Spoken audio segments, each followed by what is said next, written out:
My wife told me to read James Clear, Atomic Habits, and I actually developed a little drasha out of it.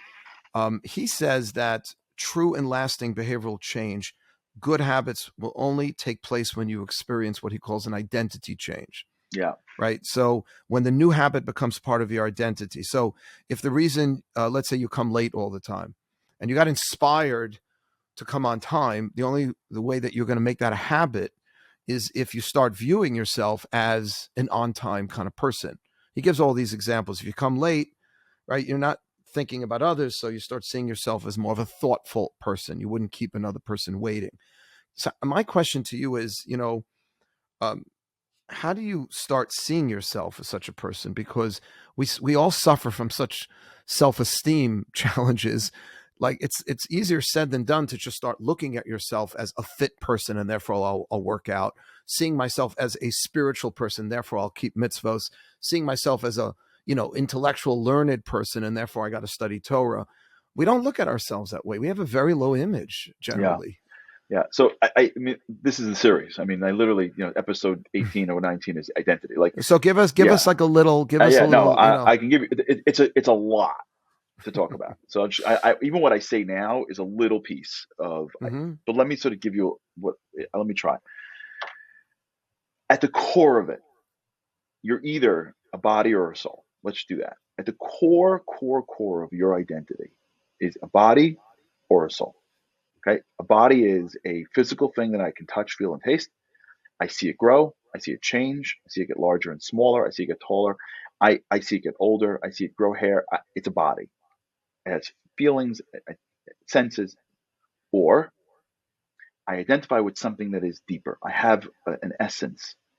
That essence is why I could change. That essence is what I can't put into words certain feelings. They're metaphysical. Let's just forget soul. Let's just say metaphysical. That may be easier. Okay. I'm physical or I'm metaphysical.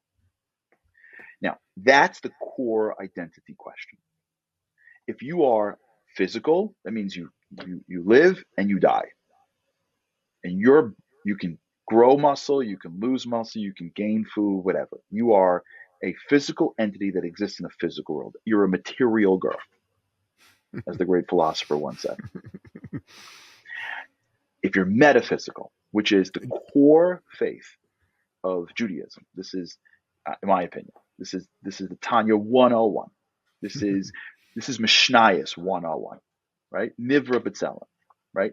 Even if you don't believe it, if you just hear it now and are thinking to yourself, just contemplate that you are not a body, you have a body. Your soul will live after your body dies.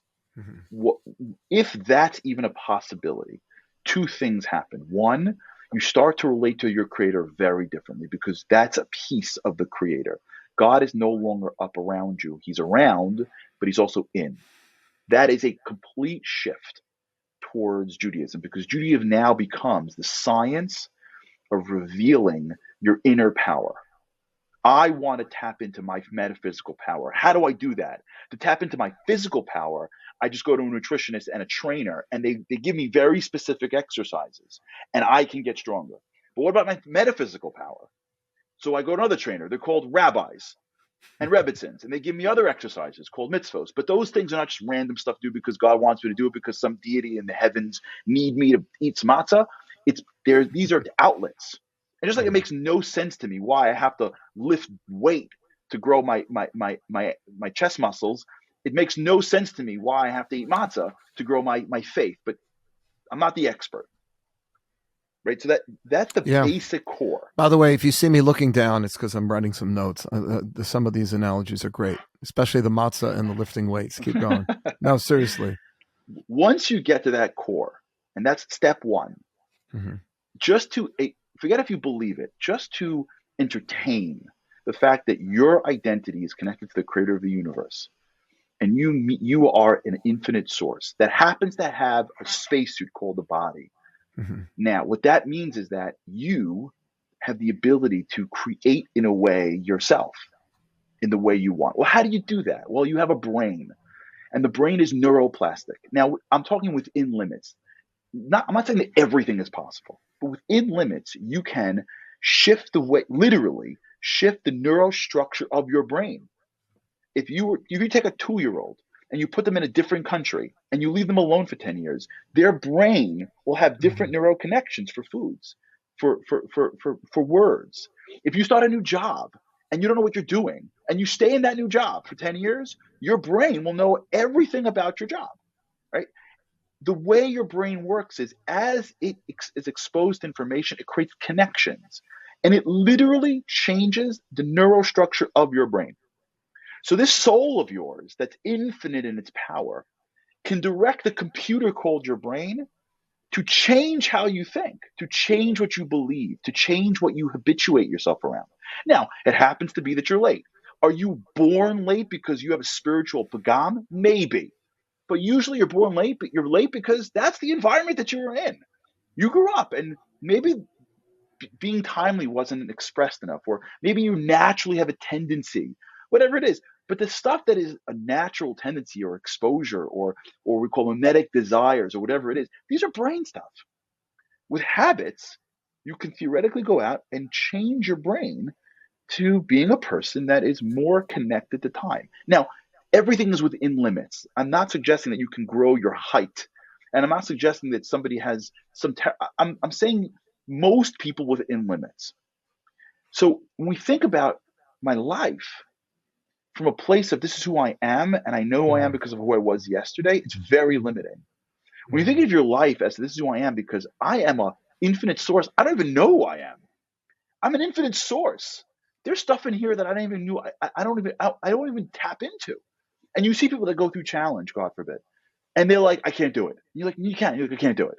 And then you see them 2 years later, and like they did. I'm like, how'd you do it? They're like, the answer is they didn't know how powerful they were. Well, why did they know for? They've been living with themselves for 40 years because you can't know how powerful you are until you go through the things that draw out your power. Because the Mhm. physical brain can't wrap itself around the infinite soul.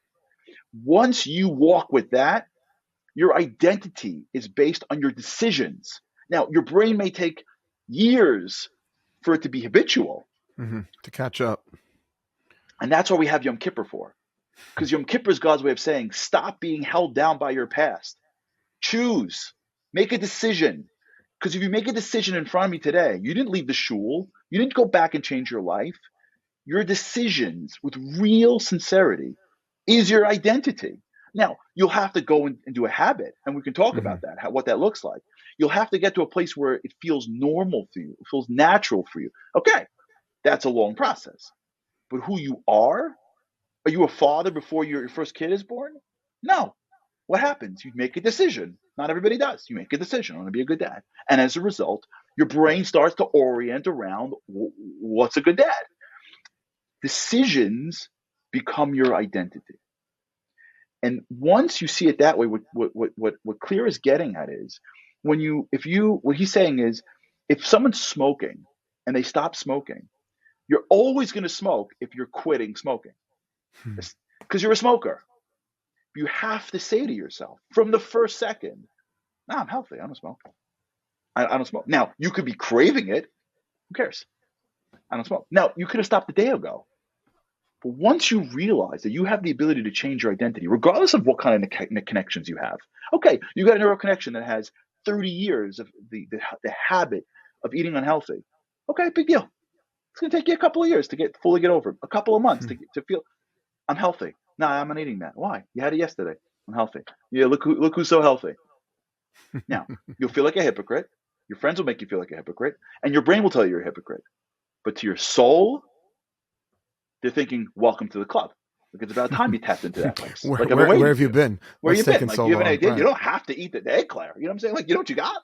You can lift a mountain. You cannot eat an eclair. You know what I'm saying? Like do you have any idea the power you have in yourself? So Wow. once you identify with that, your life changes. You come to shul, you hear Rabbi Wild speak, and you don't go, I can't, it's too hard, my friends, I come from here. You're like, whoa, whoa, whoa. Should I do that? What do you think? Should I do that? I don't know. Why don't I try it? I always wanted to be more spiritual. But and as you contemplate change, that change isn't like I can't. That change is, well, what else can I do? What else can I explore?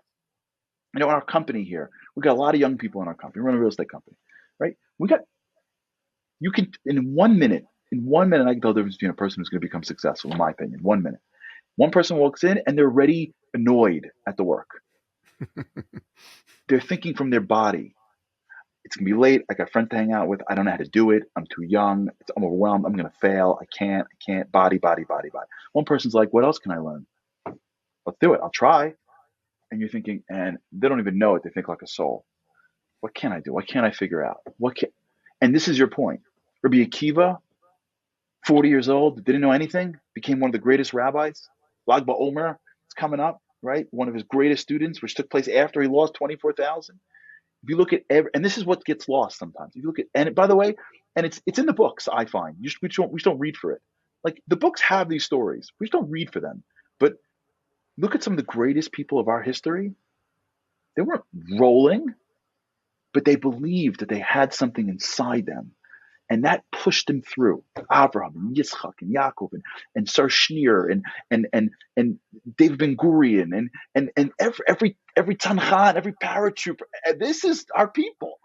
It's a bunch of people that intuit that there's something inside them that is more powerful than the things around them, and they keep on moving up the mountain.